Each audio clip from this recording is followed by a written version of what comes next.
Welcome to No Boxes, Just Verses, the podcast where we go beyond the bios, beyond the titles, and we uncover the lessons that have shaped today's most inspiring leaders, all through the songs that have moved them. Each week, we build the playlist of a leader's life. 5 songs, 5 lessons, one unforgettable playlist. Let's put the pedal to the metal, let the top lean back. I don't know where we're going, I don't know what we're running to. I'm checking for you, how you feel about that. I think it's time we rendezvous. And today we are joined by the award-winning corporate leader, powerhouse, sister, friend to many. She is the force behind global HR campaigns and cultures and strategists. We welcome Melonie D. Parker to the show. Hello, how are you? So excited to be talking to you, Melonie. Let's get into your official background before we get into the Okay. story. All Okay. right. Melonie D. Parker is the Vice President of Employee Engagement at Google, where she connects talent strategy to organizational success across the globe. With over 3 decades of experience, she's known for innovative leadership, delivering measurable outcomes, and fostering a culture where people can add instead of fit in. She previously served as Vice President of HR and Communications at Sandia National Laboratories and spent 17 years at Lockheed Martin in leadership roles spanning employee relations, staffing, compensation, and K-12 outreach. Melonie serves on the boards of the Thurgood Marshall College Fund and Hampton University, her alma mater. And she's received numerous awards or recognitions. And this is like only a snippet of the awards you have received. The Route 100, UNCF's President's Award, Afrotech's Future 50 list, and the Game Changer Award from Martha's Vineyard Summit. Melonie, you also hold a BA in Mass Communications from Hampton University. I know you are a proud Hampton graduate, and your MA in Human Resources from Villanova University. Melonie, welcome to No Boxes, Just Verses. It's truly an honor to have you on the show. Thank you. It's an honor to be here. Thanks so much for the invitation. Absolutely. So, Melonie, who is a young Melonie? Where do you grow up? What are you passionate about as a young lady? The song that you pick is Lean on Me by Bill Withers. Such a classic, beautiful song. Take us through your formative years. So I grew up in High Point, North Carolina, small town outside of Greensboro. I'm the youngest of 2 and a little bit spoiled being the youngest and the girl in the family. And I grew up with family. My grandparents on my dad's parents lived nearby, and my grandfather owned a collection of like country stores. And the one near their home in Trinity, North Carolina, my grandmother used to put me at the cashier at a very early age. I grew up like greeting customers, working around the store. My grandfather cured his own meat. We spent a lot of time in the country, particularly in the summertime. And my grandfather would pick us up from school because both my parents worked. And he would take us fishing, but we would always end up working in some way or another, either around the house or in the store. So I still use, interestingly enough, the lessons that my grandparents taught me. So what they said was, always look at the person in the line, never look at the line. And that was back when they had like the cash register and you counted change back to people, but people also cashed their paycheck at the store on payday, which none of this happens today. And my grandfather would say, if you look at the line, you're going to get confused. He said, just treat each person like they're the only person in the line and only look at that person. But I still think about and use that lesson today. That is such a powerful lesson. And it's actually no wonder you wind up going into the field that you wind up going into and what winds up becoming your passion, because you learn really early on about people and understanding people and motivating people and really service at a very Yeah. young age. You grew up a country girl. I never knew that. You grew up a country Yeah. girl, Yes, right? grew up a Because country girl. Mm-hmm. High Point, is that on the border of Virginia? Is that close to it's close to Virginia No, border, or it's am I actually wrong? in the middle of North Carolina. It's Okay. bordered by Greensboro and Winston-Salem, about an hour and a half from Charlotte, to give Got perspective. it. Out I know High Point, but it might be the furniture. I was like, "Why don't we the know that?" furniture. I think it's the furniture. People probably drive down from yeah, like, you drive down from DC, you go to Carolina, you can get, like, your furniture much cheaper. That's right. That's exactly right, and then you get it Yeah, delivered to you, and it's all cheaper than if you bought it locally. that's why we know High Point. Okay, you grow up around a lot of family and a community. Yes, my neighborhood was really close and tight-knit. I did grow up in one of those neighborhoods where your misdeeds preceded you. They had nothing on the cell phone technology because by the time you walked in the door, whatever you did that wasn't correct, the grandmas who collectively still watched told for you, were Right. waiting on you when you got home to discipline you, but it was great. I still have a group chat with the people I grew up with. We are all on the same, like, text group, and we keep up with each other. So it's actually, like, really nice to carry home with me. But speaking about service, my parents met in the Air Force. My mom's from Texas, my dad's from North Carolina. And when they left the service, that's when my dad brought my mom to North Carolina, but lived a life of service. And my parents walked with Dr. King in the 1960s. The Woolworth counter that the Greensboro Force sat at was adjacent to my hometown. So I grew up really in the aftermath of that pivotal point in our civil rights history. Wow, probably the most amazing stories from your parents. Just Absolutely, absolutely, but think about what they instilled in my brother and I in terms of service, serving others, and really being able to see people, and I was just telling someone we were talking about AI and the power of AI, and I said, "Really, AI and humanity goes together because where AI will give you consistent output, what AI can't see is the look in your eye." that's They right. can't see if you had a bad day. They can tell what your output is, but there are things that it can't tell, and so both are essential. Completely essential. I was literally enough where I guess we're always talking about AI, especially what we both do. I was talking to somebody about how a lot of those blue collar jobs, I was getting my hair done actually.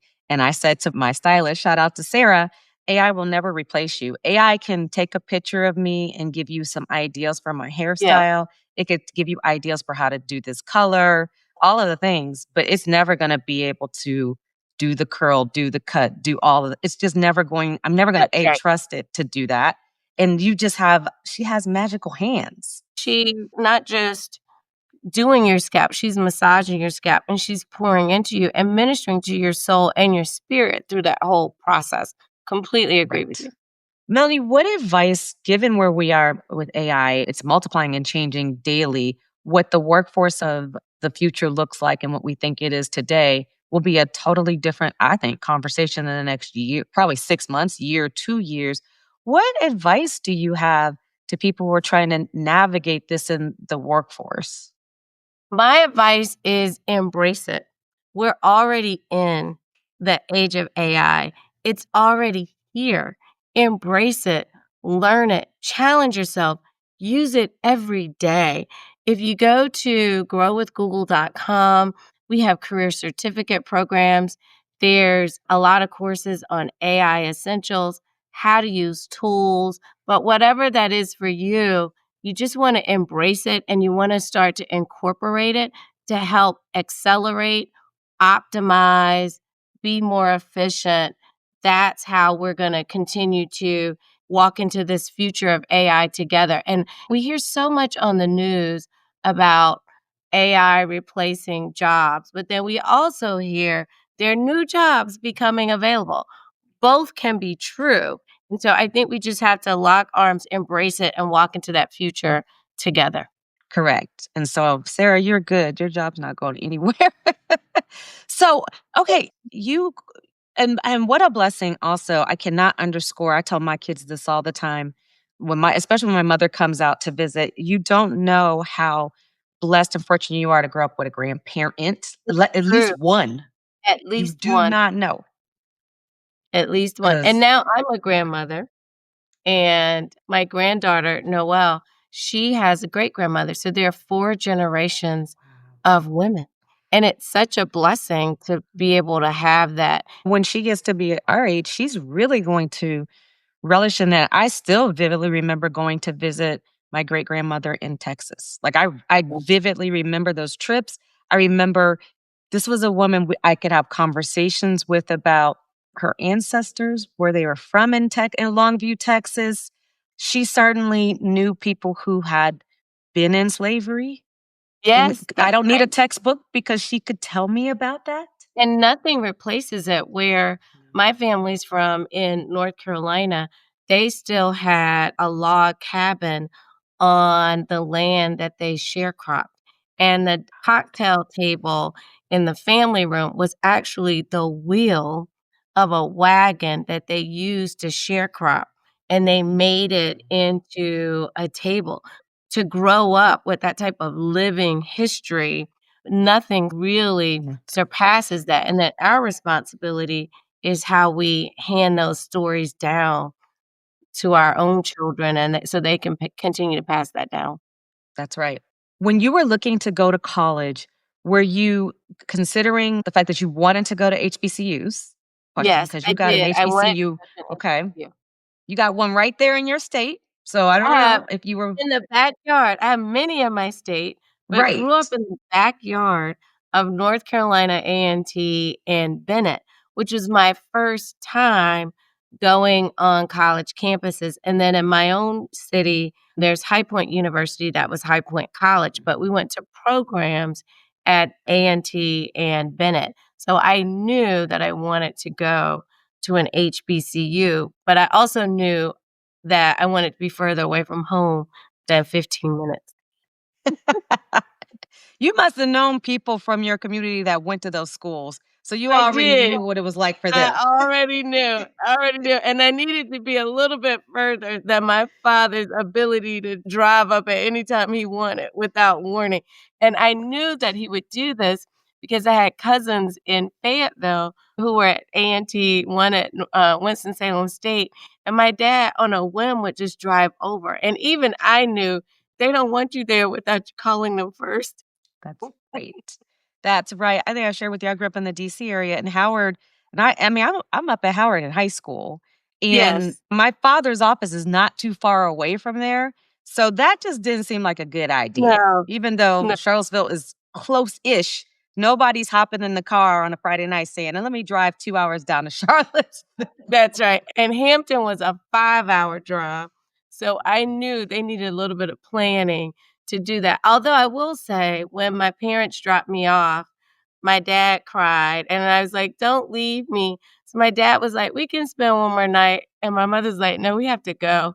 And I was like, "Wait, you're gonna just leave me here? You're just gonna drop me off in Virginia and go away?" My dad's got tears in his eyes and, "Let's stay one more night for her."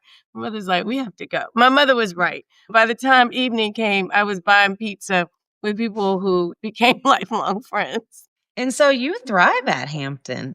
I really did. And my brother and I, we're first generation college. So my parents always we were destined to go to college. They told us that was what they were sacrificing for. My brother, 3 years older, went to Johnson C. Smith, and I was able, like, later in his years there, to go to homecoming with him. So I knew that I was going to college. I knew I wanted to go to an HBCU, but I was really green getting there because there's so many other things culturally that you don't know. Yeah.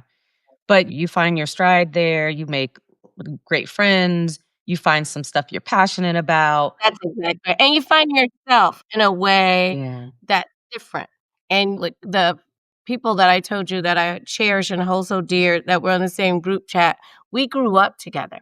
When you go to college, you're actually intentionally making friends with people that you're interested in, that you have something in common with, other than you're just all happen to be at the same college. So I also found lifelong friends in college. Yeah, what I call your chosen family. You find a lot of your Yes, chosen family there. Yeah, absolutely. That's yeah. right. That's right. Who've been through thick and thin with me. That's right. You wind up leaving Hampton. The song you pick is Home by Diana Ross. You go to grad school and you go to Villanova, which is completely different than Hampton. So, how did you decide to go to Villanova? It's a different experience. And take us through what's going on in this stage of like your young adulthood journey. While I was at Hampton, I had my daughter Lauren. So I had a baby. I came home from college that first year and I was pregnant. And I knew I was pregnant. I didn't think anyone else knew that I was pregnant. So I thought what the ultimate plan was. But I was like, I'm going to figure out how to tell these people. And one day, my mom picked me up from my summer job and she told me. And I was like, what? You And try so to then tell my a dad lady was who's like, had a baby before. You try to hide it from exactly. people that had babies before. I did, and then I tried to be surprised when she told me I was pregnant, and then my dad was like, "Unless you had some really big tick bite, I think we all know that you're pregnant." So, Oh. go to the doctor, and I said, "I really wanna finish at Hampton. I'll come home. I'll go to, locally to school." And my parents said, "No, like, you finish," and they said, "We'll take your daughter." So my daughter, her name is Lauren, and she's like their 3rd child, and she and my mother have such an incredible bond. My dad died about 12 years ago, but the sun rose and set on Lauren, but they actually took her in as if she were their very own and allowed me to finish college and then to, get started in life and go on and get graduate degree and do the other things so that we could have a stronger start. Oh my gosh, that story resonates with me so deeply because I am Lauren. Because my Mm, parents went to Michigan State, and my grandparents had to and aunties, because my aunties mhm. were still, like, kids themselves and Yes, uncles and stuff. So I wound up on both sides of my family growing up as the extra little sister that these yes. people had, so much so that now that we're all grown adults, their kids, although I'm their cousin, they call me aunt because I'm so close to their parents' age. My That's right. father and mom And are you were grew the up older in that siblings, home yeah. in a sense. Yes. So when you talked about the bond Lauren has with your mom, I felt that because I was like, "That's what I had with my grandmother." Oh, Yeah. yes. It's so special to watch, and I never begrudged it because, my parents did something for me that I couldn't even do for myself in that moment, but my daughter has always shared things with my mom that she wouldn't even share with me, or she would share things with my mom I would never share with my mom, and I think it's so incredible how God surrounds you, like, with home and with family to be able to do that, and now my mother and I are able to pour into Lauren with her daughter Noelle, and hopefully I'll be able to do for Noelle what my mom did for Lauren. And I get why you picked home. Home was everything, and Yes, so you're at a point where you can't fail. Everybody has poured into you. You gotta go back and you gotta make this work. You can't fail. You're going back to college in a way and even picking grad school in a way where it's like, failure is not an option. I'm going to that's right, accomplish these things. I have to that's because right. home is depending on me. That's right, and they're all saying, "You can do it. This is what you're gonna do." The scripture says, "To whom much is given, much is required." And I finished college on time with my graduating class, and I didn't even tell most of my friends that I came back with a baby because I just didn't want it to be like a deterrent. I came back was extremely focused so I could graduate on time. And I remember my 20-year reunion at Hampton and Lauren, and now I have 3 children. So Lauren, I have twin sons, and they're 7 years apart. And they were like, "Lauren?" And I was like, "Yes, I had her at Hampton." So, like, you missed her. So some of them knew, some of them didn't, but they didn't all know because she didn't come back with me. Yes. And she graduated from Hampton for the 20-year anniversary of my graduation date. So when I went back for my 20-year anniversary, it was actually her graduation weekend. Isn't that Oh my special? gosh, that is so special. And she's now Dr. Lauren Parker. She's, Okay. on faculty at Johns Hopkins. She's research scientist, a real baddie. This is like the beginnings of how you change generational wealth because this could have gone Mm. completely different. You're completely right. And if you think about it, we're only one generation removed, and that's why we have to continue to pour in to our children and other people's children and pour into community because they're all our children. So if you think about, I'm first generation college. My daughter has a PhD from Purdue. She did postdoctoral studies at Johns Hopkins, where now she's on faculty. My son Travis, he has a MBA from American University. So I mean, just one generation removed, look at what these children are able to do because they're gonna go further than we did. It's right. But I think a key ingredient, like you said, was home, is we have to have that community. The community has to raise the village Right. and the community has to raise the child, support the person. That's to me like a missing ingredient. I think it accounts for why you have your story. And for every one of your stories, there's folks who don't have that story. They dropped out, never made it. And the church. I grew up in the church. Summertime, we went to my mother shipped my brother and I to Texas with my other grandmother, but we were in vacation Bible school, and we ate there, we learned there, and everywhere we went, we had this community that was with us and that was following us. Yeah. We need more of that. We need more of We that do. today. We need more of that, and I think we're it. Like, I think like, we're the cavalry that we're waiting on to surround our community and to be the catalyst to pour in and to make sure, hey, if the credential is merit, you got it because we're pouring into you. If the credential is something else, let's go find it and make sure you have it. I love how you say that. Nobody's coming to save us. Nobody's No, coming to save us. no. Ugh. And nobody saved our parents, right? Like, they poured into each other, and I think we have to go back to these patterns of continuing to pour in to our communities through the organizations that we belong to, the communities that we serve, and if we all took that responsibility, we're gonna be okay. History and what we've seen proves and demonstrates this. Oh my gosh. There's just so many nuggets in this conversation. You wind up going to Villanova. And now, again, you are, I don't know if a young Melanie thought about getting all of these graduate degrees, but she has done it. She's done it, and now it's time for your early career. And the song you pick is "Ain't No Mountain High Enough" by Diana Ross. It's an inspirational song, it's a feel-good Yes, song, and it's a yes. tr and based off of your journey in your early career, you go to Lockheed Martin and later Sandia National Labs. Those are big deals. How does this all come about, and why did you pick that song?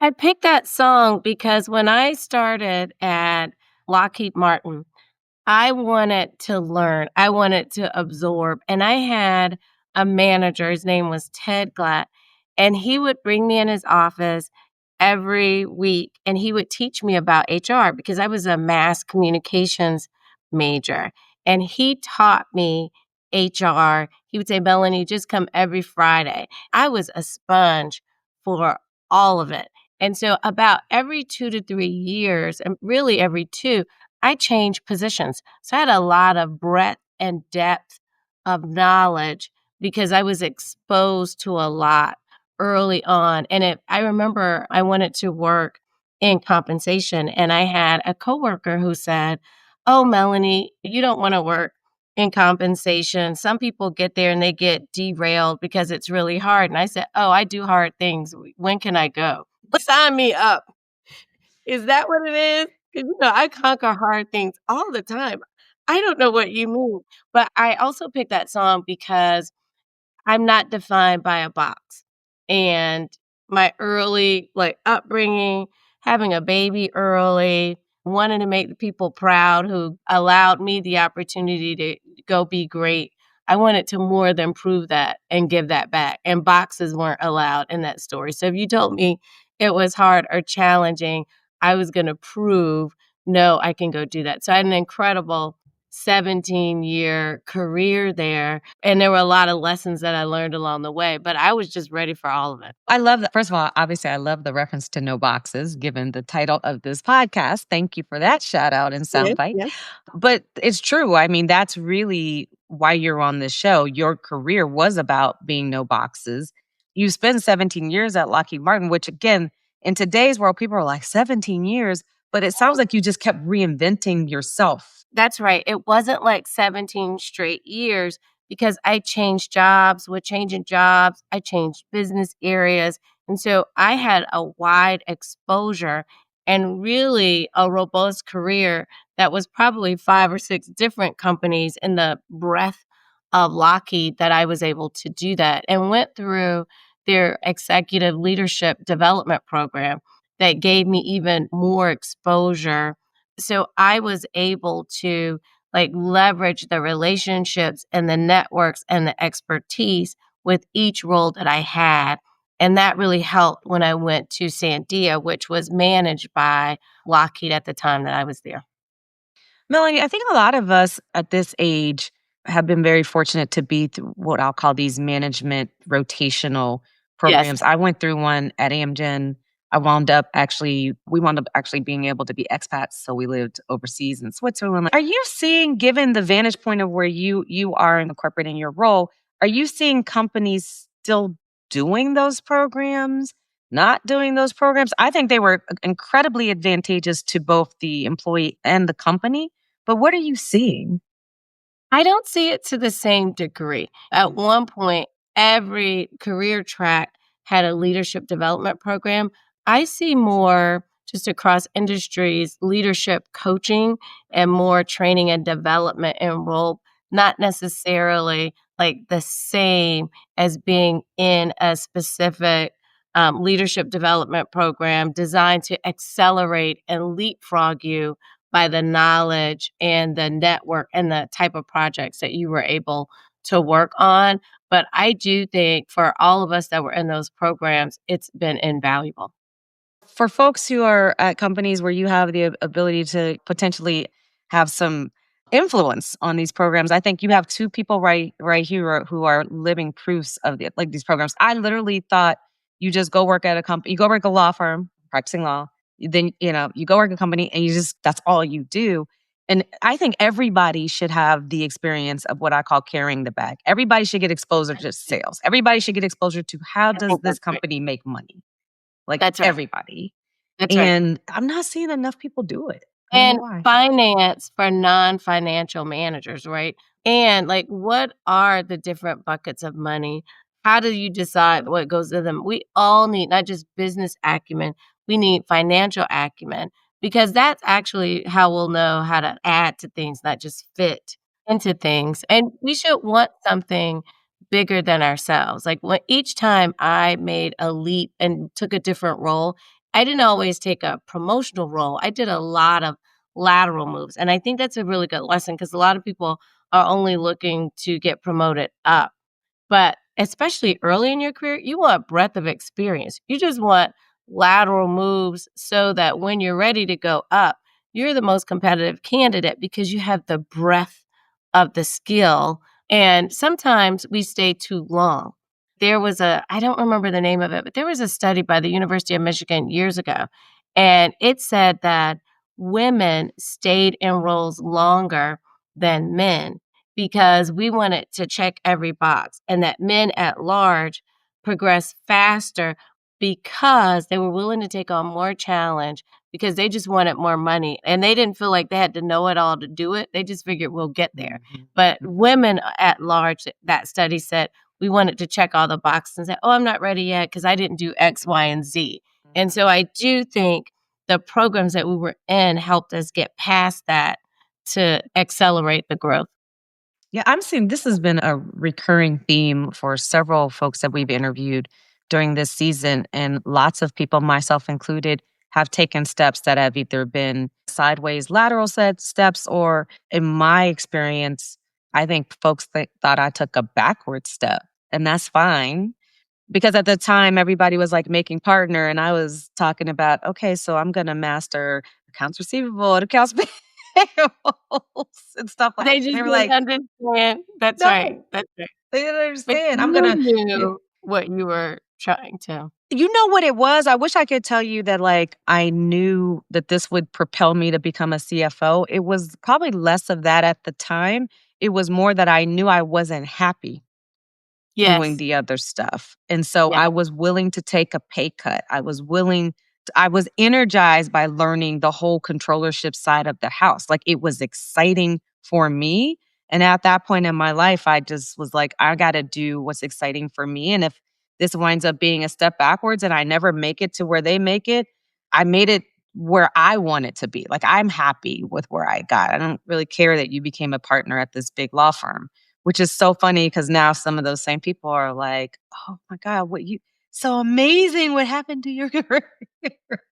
But you have to follow your path, and you have to be still enough so that you don't miss you. I did something very similar. I was the chief people officer at Sandia. And when I left Sandia and came to Google, I came to Google as a director. But what I wanted at the time was, one, the question I had was, do my skills work in a different environment? Because I grew my HR career in aerospace and defense. And I just wanted to know, do my skills work in a different environment? And I had worked for like the top aerospace and defense company, the number one Department of Energy national laboratory. And I wanted to go to Google, the number one tech company. And I just wanted to know, do my skills work? And so I figured two things were going to happen. It was going to work and I was going to get promoted, or it wasn't going to work and I would go back into aerospace and defense. So I just didn't feel like I could lose, but I would answer the question that I had for myself. And this is a perfect segue into kind of your next lesson in your pivotal life moment. The song that you pick is "The Battle Is the Lord's" by Yolanda Adams. And a lot of that, there's a saying like your steps are ordered, your steps are ordained, things like from a biblical standpoint. And God has a plan. Like, nothing can stop God's plan. And so Right. I think a lot of what we're both saying is we just wanted to follow something else. We couldn't articulate it to the person next to you. It sounds like what you're doing is just crazy, but there's steps that are ordered and you're just trusting that they will happen. And because you were successful in your other job. I felt the same way. I could always go hang a shingle and be a lawyer. You can always go back to that. You could always go back to that. And when I left Lockheed to go take the assignment at Sandia, I actually had been feeling for a while. I was a little restless. Each time it's time for me to move to go do something different, I felt restless. There's something bigger than myself that I want to sink my teeth into. And now I know myself well enough from the inside out to understand what those are. And I got a phone call, power of mentoring, got a phone call from a mentor who worked at Lockheed Martin and in HR. And he said, Melanie, you're going to get a phone call from your manager today. Your name came up as a candidate for the VP role at Sandia. I was a director at the time. He said, your manager is going to try to talk you out of it. You just say yes. I don't have time to go into it. I'll schedule some time with you. But no matter what he says, you just say yes, you're interested. And I was like, okay, because he called me out of the blue. Do you know what happened just like he said? My manager called me later that day, said, your name came up, but you don't want to go.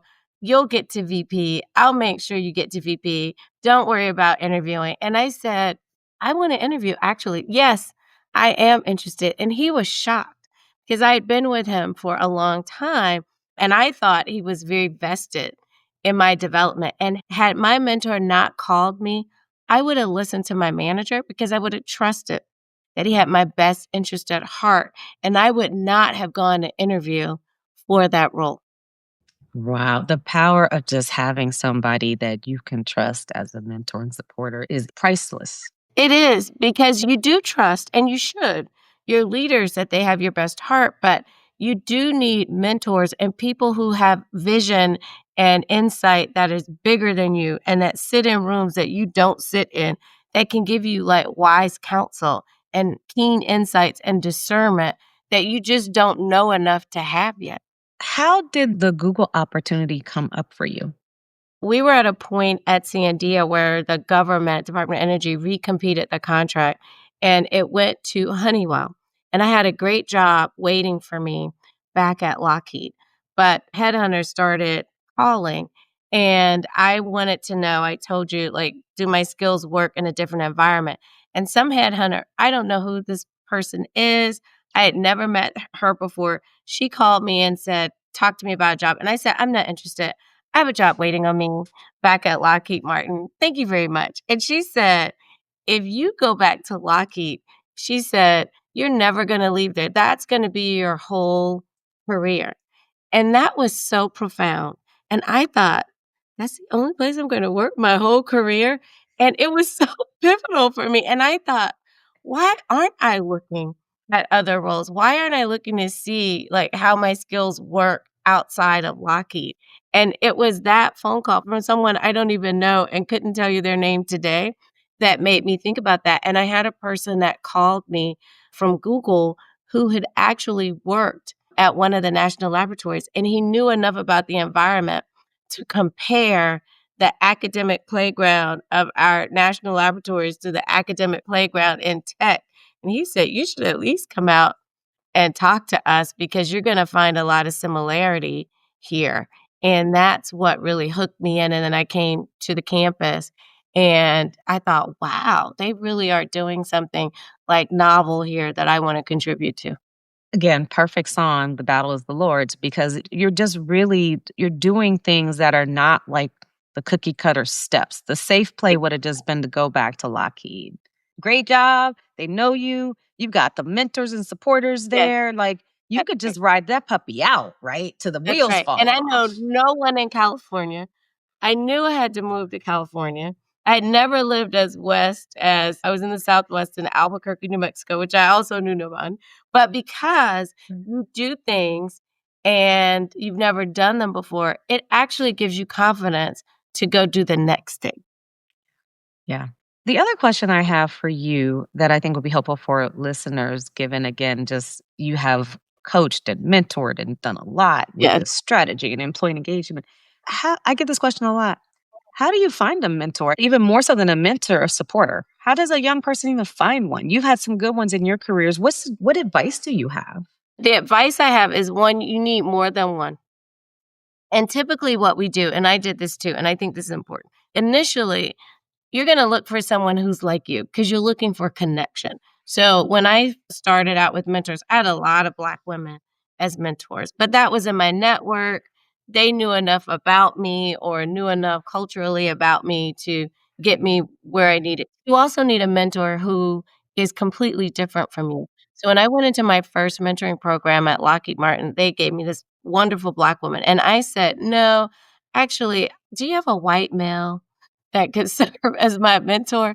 And they said, "What?" And I said, "I don't actually get a lot of exposure to white men, and I think I would really benefit from a white male mentor. I get access to Black women every day, but I would like to have access and an experience different from my own." And they did give me a white mentor. His name was Jack. He was incredible. And Jack says that I mentored him in a reverse way as much as he mentored me. And it's important from a mentoring standpoint to understand viewpoints that are different than your own. And so you want to seek that out because just naturally, from a community and connection and comfort, you're gonna wanna stay with people who are like you, but I would have more than one, so seek out the first one with people someone like you that you feel comfortable with early on. Then think about for yourself, what type of knowledge or expertise or viewpoint isn't there for you. And then you wanna go to people who where that exists and say, "Here's what I'm looking for. Do you have any recommendations?" So, the first mentor is probably gonna be a little bit easier, but the second one should be a little bit more challenging to find, but is gonna be well worth it. And you need both. You need the comfort of someone in your community, but then you need someone who can disrupt your thinking and enlarge your thinking in a very different way. I love that. And you're describing that, and several leaders have talked about it, that kind of board of advisor type of mentorship model where you get different people from different perspectives, from diverse perspectives that all kind of pour into you. I think the common goal is that they all want to help and support you. But I tell my kids, especially my kid in college, it's not transactional. It's not transactional. And what you the other thing you need that we don't often talk about, you need a screen buddy. You need somebody and that might not hopefully they don't work with you, but you need somebody that is a peer who you can scream with, and they're gonna make sure your collar is straightened, your hair is in place, your crown's adjusted before you walk back out that door. But you do need a trusted person, and when I said person, not people, that you can scream with and vent with, and you know that they can hold confidence so that you're not venting and sharing with everybody. You're just doing that with one person, and then you're gonna mirror that back to them. Okay, Melanie, I want to come up with our little kind of from Yes, maybe a basketball analogy, like our starting five. It sounds like you need somebody who's kind of in your community, you got a lot of commonality with, yes. like That's absolutely, that's one. table That's stakes. first position, right. First position.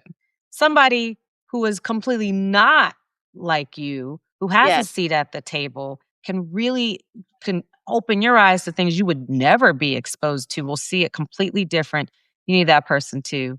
You need a scream buddy. I love You need a that. Somebody where scream you buddy. could just Yes. vent, but they understand, colleague, they certainly they probably should not work at your company. I It agree should with not you. work with your They company. should not. Because they're gonna have a lens that is not company culture specific, but it is going to help you to be able to vent to That's true. them. I got one to add. I Okay. also believe that everybody should have a hype person on their team. Like, no Yes. matter what, they are It's just true, team Shannon. Melody, No matter what, you're the best. Nobody could top you. Absolutely. right? You need that friend. They mostly don't work at your company as well, in my No, they don't. experience. That's right. They're just the president of your fan club and they help you feel confident. Okay, and who's our fifth? I think you need a coach. I think you need a professional coach, whether you're paying for if your company doesn't pay for it, you pay for it on your own. Make it the investment in yourself. Pack a bag lunch, make your coffee at home, whatever it is you need to do for yourself. But that is an investment in yourself. You need a professional coach to guide you that you can look to and to make sure that you're minding your career in a very responsible way. I love it. So you heard it here, listeners. We gave you the top five for your starting squad for your board of advisor. Because I get that question a lot from people like, how do I find a board of advisor? Who should be on it? Melanie just told you how to find one, what you need to do, and we talked Yes. about who needs to be on it. So let's go. Okay, and then come back and tell Shannon, so we'll know how that worked out for you. Because we wanna hear some success stories from this, That's from right. people's experiences. That's right. Certainly has worked for both of us. So you wind up really pivoting. Like you said, you've never even lived in California. And I grew up on the East Coast, but I've spent enough time in the Carolinas, Atlanta. Like it's not California is not the same. It's a different It's different. place It's not the same.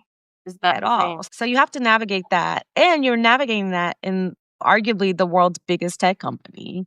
You're at the apex of where innovation and everything is happening. Tell me what that's like for you. You everything you're doing at a company like that, there is no blueprint. There is no textbook to follow. It wasn't, and it was scary at first because it was different. So initially, you have to get over that fear part. But once you get into it, one, you gotta realize you gotta bloom where you're planted. I grew up with that bloom where you're planted. When you're in a different environment, it's like if you wear Shannon, you wear glasses, I wear contact lenses. When I have my contact lenses in, all my other senses kick in. It's the exact same if you lean into it.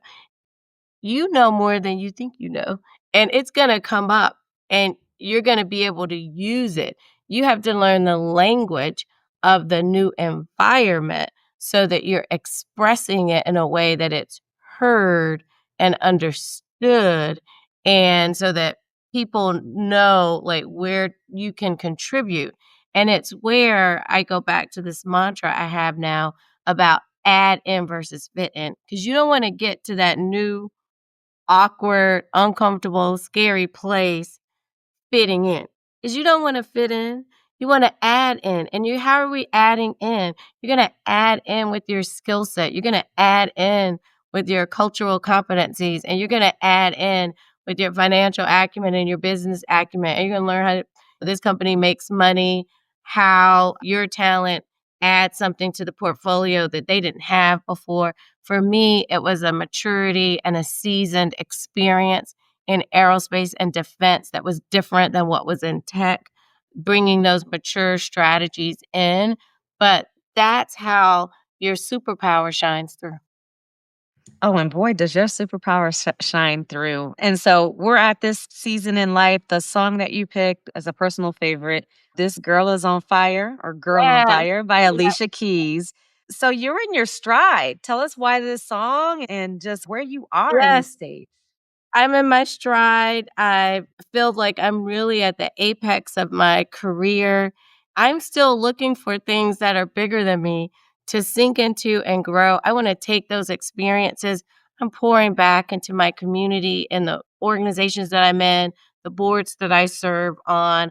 I want to continue to do that as I go forward. So that's why I picked Girl on Fire, because I am ready to continue to make impact and reach even greater. I know even greater is out there to achieve new heights to aspire to. I mean, at this point, I think the sky is the limit. You've gone across multiple industries at the top of all of those Yeah, industries. Now, like, how many people do you think you have mentored? Thousands at this point or thousands. And I supported? keep no one goes away. I am the forever mentor. Call me, like, in a situation, what, and I can tell a SOS call, especially, like, time of day, I'm like, "Okay, this is what you need now." But it's something that I'm really proud of. When I look at where my mentees are now, it's incredible, and I learned so much through mentees. It actually keeps me fresh and current. I think all of us at this season stage of career, we should be known by our mentees versus, the opposite of that. I love that. Was talking to a leader and they were talking about how the measure of their success wasn't all the accolades and how high up they got as CEO of this and that, but all the people that they supported, sponsored, Yes, if you will, that are now themselves in the C suite doing this, doing that across multiple industries, including philanthropic industries. And so that's he was right. like, that's what made me successful was that, not the fact that I personally achieved this level. I completely agree, and I think even more, now in this climate and this environment, it's very important to do that. Melanie, you are certainly a girl that's on fire, and I can't wait to continue to hear about your journey. You are not done. This is not the end of the story of all the amazing things you're going to accomplish. Just recently, I saw on LinkedIn that you gave the commencement speech at a college. The next thing I know, you're going to be getting, you know how everybody gets those doctorates? You're going to have a Oh, yeah. doctorate from somewhere. That's next for you. I'm putting it out there in the universe. About to call. We already got one doctor in the family. You're about to be another. I just telling you it's going to happen. I But no, receive this it, is I receive it. yours. This is not the end. So we probably have to have you back on the show for some more stuff. But we want to thank you for just really pouring into so many people and sharing so many nuggets with our listeners. But before we let you go, how can our listeners support you, find you, follow you? And what song makes you happy? If you heard it today, you would just have a big smile on your face. So find me on LinkedIn, Melonie Parker. Look forward to interacting with you there. And then the song that makes me happy is Amazing Grace. If you played that right now, I would just be so overjoyed from the inside out because that certainly is reflective of the blessed life I've been able to live. Oh, it's such a beautiful song, and it has been covered by a million people. Do you have a preferred version of Amazing Grace in terms of the singer? Yolanda Adams sings a verse of Amazing Grace that is phenomenal. So I do like her version. Yeah. Oh, she's just phenomenal, period. Yes. Yeah. We both smiled. As soon as you said it, we both had big smiles. So Yes. thank you for sharing that song. Look, we're going to recap your 5 songs for our listeners because you know there's going to be the Melanie D. Parker playlist on Spotify with all Okay, of your wonderful. music. First, we have Lean on Me, Bill Withers. Then we have Home, Diana Ross. We also have Ain't No Mountain High Enough, Ain't No Valley No Low Enough, right? I love that song, To Keep Me From You. We have The Battle is the Lord's, Yolanda Adams. Oh, such a beautiful song. And this girl is on fire, Alicia Keys, because this girl really is on fire. And your happy song is Amazing Grace. I love it. Melonie, it has been such a joy speaking to you on No Boxes, Just Verses. Thank you for the time. We can't wait to continue to follow you. The world is your oyster. We're your biggest fan. Thank you for being on the show. Thank you. And that's a wrap. Thank you so much for listening to No Boxes, Just Verses. And if this episode moved y'all, please share it, rate us, follow the show on your favorite platform, and we can keep building our leadership playlists together. So you can find me, guys, on Instagram as Shannon Nash1 and No Boxes Just Verses on Instagram. You can also find me on LinkedIn as Shannon Nash ESQ CPA. You can also find No Boxes Just Verses on LinkedIn. You can visit our website at noboxesjustverses.com. Finally, don't forget to check out the show notes. The show notes are super important because this is where the playlists will live. You will be able to get these playlists on Apple and Spotify. You'll also be able to follow up and see how to reach out to the guests, follow them, and support them. Until next time, I need you to stay unboxed. You come for the stories, but you stay for the playlists. I'm Shannon Nash, and I'm out.